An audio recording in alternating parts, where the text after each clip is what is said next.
folder, and inside this folder I'm going to have bootstrap main.css file, right? Now just after that, before this closing body tag, right here create multi-line command and just say here bootstrap JS file, and I'm going to just link this JS file right here. So to link JavaScript file, we can use script tag.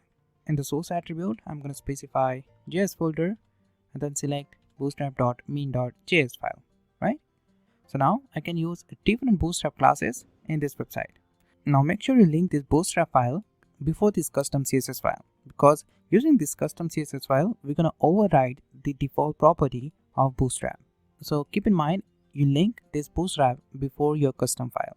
Now once you link your bootstrap, you need to link jQuery to work bootstrap properly. You just need to link jQuery file as well before this bootstrap file right here. So I'm going to create here a command jQuery JS file. To work bootstrap properly, you need to link jQuery file as well, because in this file we're going to have different jQuery functions. So to work these functions properly, we need to link jQuery file.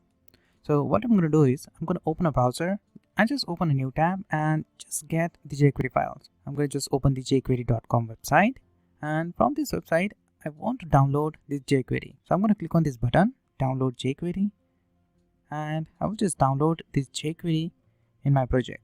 So I'm going to just choose this compressed version. So I'm going to click on it and just copy this code. So just select it and just press Ctrl A. So this will copy the complete code, and just press Ctrl C to copy it.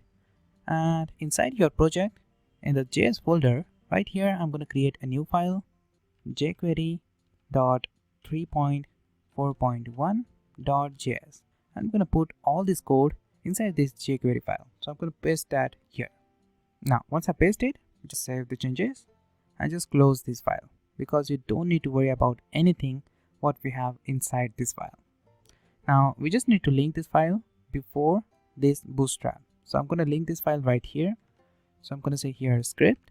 So in the source attribute, I'm going to specify JS folder and just select jQuery file, right? And now you successfully link jQuery and bootstrap to your project. Now once you set up the bootstrap and jQuery, we're also going to use Google font in this website. So we can use different fonts in this website, whatever we like. So using Google font, you can download your favorite font and use that font in the project. So I'm going to just open a browser, just close this tab because this is not needed now, and just open a new tab and just search for Google fonts. From the fonts.google.com, just choose your favorite font. So I'm going to use only this font, Roboto.